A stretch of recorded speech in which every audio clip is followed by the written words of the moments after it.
အင်အားကြီးလာတဲ့လူမိုက်ကိုင်းကြီးတစ်ခုလုံးကိုတယောက်တည်းနဲ့အပြည့်ရှင်းပြနိုင်တဲ့လူတစ်ယောက်ရှိပါတယ်။သူဟာကြောက်စရာကောင်းတဲ့လူသက်သမားတစ်ယောက်ဖြစ်တယ်လို့လူမိုက်လောကရဲ့ထိပ်တန်းကောင်းဆောင်တစ်ယောက်လည်းဖြစ်ပါတယ်။ဒါပေမဲ့အားလုံးဟာသူထင်ထားတယ်လို့ဖြစ်မလာခဲ့ပါဘူး။ဘာဖြစ်လို့လဲဆိုတော့သူဟာအခုချိန်မှာတော့ Stanley Parson ရဲ့တန်တိုင်တွေနောက်ကအချင်းထောင်ကန်းလေးထဲမှာပဲရှိနေလို့ပါတကယ်တော့သူဟာဒီလောကထဲကို risk အနေနဲ့ရောက်ရှိလာခဲ့တာဖြစ်ပါတယ်။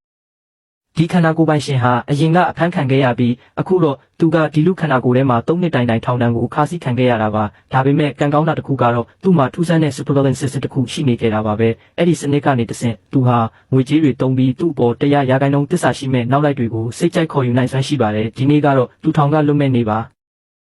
အကျဉ်းဦးစီးဝန်ထမ်းကသူ့ကိုထောင်ကထွက်ဖို့လာပြောတဲ့အခါမှာသူ့ရဲ့ဝန်ပလွေတကောင်လိုဆူရှားတဲ့အကြည့်တွေကြောင့်ဝန်ထမ်းတောင်တုံးလုံးသွားခဲ့ရပါတယ်ဇက်လိုက်ဟာသူ့ရဲ့ပစ္စည်းတွေကိုတင်ဆက်ပြီးထောင်တကားကြီးရဲ့အပြင်ဘက်ကိုအေးအေးဆေးဆေးပဲရှောက်လန်းထွက်ခွာလာခဲ့ပါတယ်ဒါပေမဲ့သူထင်ထားသလိုပဲသူ့ကိုလာကြုံမဲ့သူတယောက်မှရှိမနေခဲ့ပါဘူးသူ့ရဲ့ခေါင်းဆောင်လိုသတ်မှတ်ထားတဲ့ Big Bird ဟာသူ့အတွက်အစားထိုးခံပေးခဲ့တဲ့သူ့ကိုလုံးဝလှည့်မကြည့်ခဲ့ပါဘူး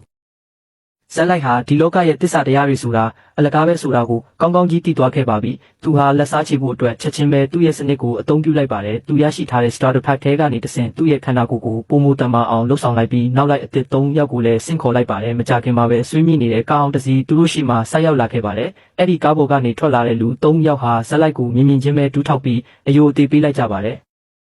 သူတို့တွေဟာ Tani Brothers လို့လူသိများတဲ့အင်အားကြီးလာတဲ့လူသက်သမားတွေပါသူတို့အားလုံးဟာဇက်လိုက်အပေါ်မှာလုံးဝသစ္စာရှိကြပါတယ်အခုတော့ဇက်လိုက်မှာကိုယ်ပိုင်ဖွဲ့စည်းတစ်ခုစတင်ပိုင်ဆိုင်သွားခဲ့ပါပြီဒီမှာတော့ Casway Bay ကဘားတစ်ခုထဲမှာ Big B နဲ့သူ့ရဲ့နောက်လိုက်တွေဟာပျော်ပါနေကြပါတယ်သူတို့ဟာသူတို့အတွက်အနစ်နာခံပေးခဲ့တဲ့ဇက်လိုက်ကိုမေ့လျော့နေကြပြီးအာနာရီနဲ့ငွေကြေးတွေကိုပဲမမောနေကြတာပါ Big B ဟာသူ့ရဲ့လူယုံတော်ကနူနန်းကိုခေါ်ပြီးရန်သူဖြစ်တဲ့ Barbie ကိုရှင်းပစ်ဖို့အတွက်အမိန့်ပေးနေခဲ့ပါတယ်သူတို့အားလုံးဟာနောက်တရားစရာအခြေအနေတစ်ခုသူတို့စီကိုရောက်လာတော့မယ်ဆိုတာမသိခဲ့ကြပါဘူးဇက်လိုက်ဟာသူ့ရဲ့နောက်လိုက်တွေနဲ့အတူအဲ့ဒီဘာစီကိုတက်တက်မတ်မတ်ပဲဥတီလာခဲ့ပါတယ်။